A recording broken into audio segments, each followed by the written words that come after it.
বিসমিল্লাহির রহমানির রহিম। প্রিয় ভাই বোন, সহযোদ্ধা বন্ধু সহ বগুড়ার সম্মানিত জনগণ, আসসালামু আলাইকুম ওয়া রাহমাতুল্লাহি ওয়া বারাকাতুহু। প্রথমেই আপনাদের পবিত্র মাহে রমজানের শুভেচ্ছা জ্ঞাপন করছি।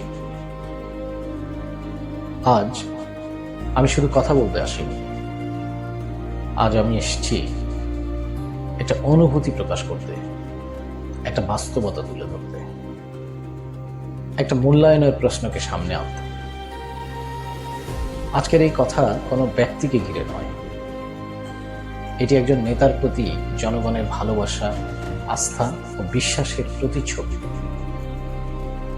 শিপার আল বখতিয়ার একটি নাম যেটি বগুড়ার মানুষের কাছে খুবই পরিচিত, বিশ্বাসের প্রতীক, সংগ্রামের প্রতিচ্ছবি।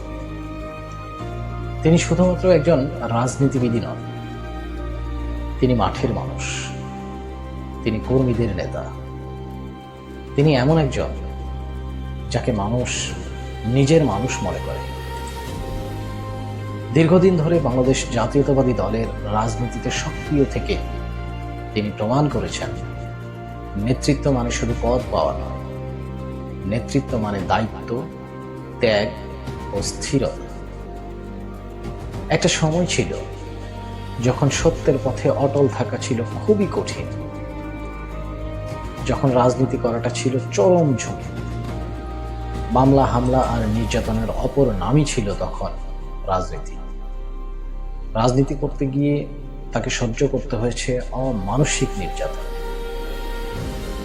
যা সেই 1/11 থেকে শুরু।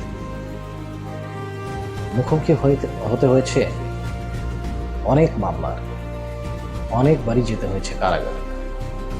তারপরও তিনি থেমে থাকেন, পিছিয়েও আসেন নিজের আদর্শ থেকে এক চুল পরিমাণ।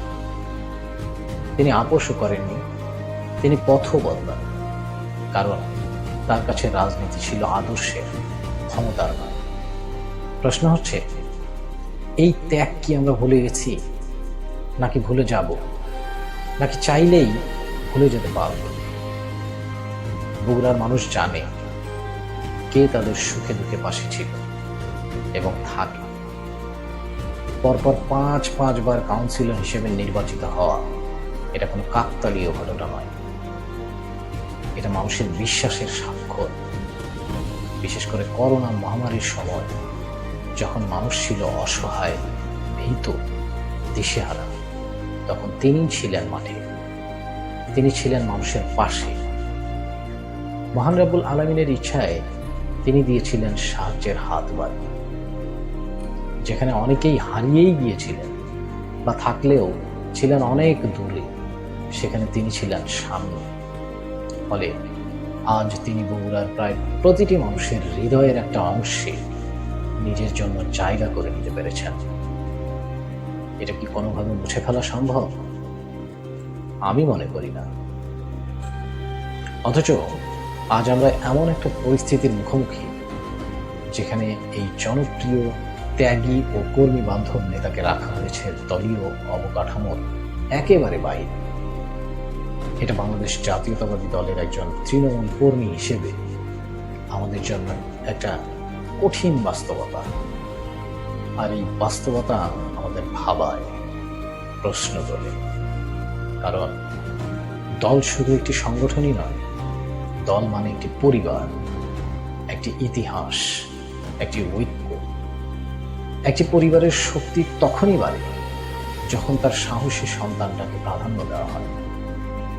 ঠিক তেমনি একটি দল তখনই শক্তিশালী হয় যখন তার ত্যাগী, পরীক্ষিত ও নেতাকর্মীদের মূল্যায়ন করা হয়।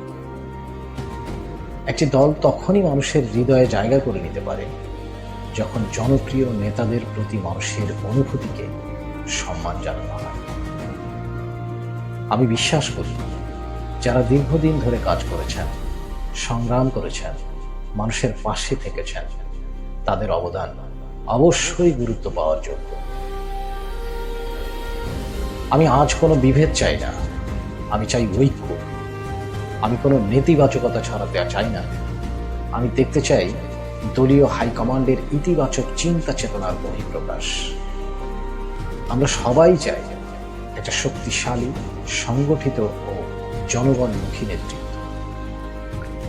আমি মনে করি নেতা তৈরি হয় মানুষের ভালোবাসায়, আর সেই ভালোবাসার মূল্যায়নই একদিন দলের প্রকৃত শক্তি হয়ে দাঁড়ায়। আসল আমরা সবাই মিলে একটি সুন্দর, ঐক্যবদ্ধ ও শক্তিশালী ভবিষ্যৎ গড়ে তোলার মন মানসিকতা সৃষ্টির পাশাপাশি একটি পরিচ্ছন্ন সিটি কর্পোরেশন গড়ে তোলার প্রত্যয়ে শিপার আল বখতিয়ারের হাতকে শক্তিশালী করে তুলতে যার যার অবস্থান থেকে বাংলাদেশ জাতীয়তাবাদী দলের সম্মানিত হাইকমান্ডের প্রতি বিনীত অনুরোধের মাধ্যমে সমস্বরে আওয়াজ তুলে শিপার আল বখতিয়ারের বিরুদ্ধে আনীত বহিষ্কারাদেশ প্রত্যাহারের মাধ্যমে আগামী বগুড়া সিটি কর্পোরেশন নির্বাচনে মেয়র পদে দলীয় সমর্থন দিয়ে তাকে তার যথাযোগ্য সম্মানে সম্মানিত করা হোক।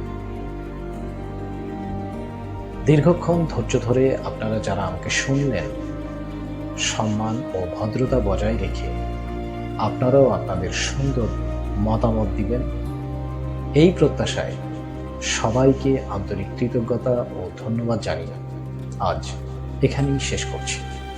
আল্লাহ হাফেজ।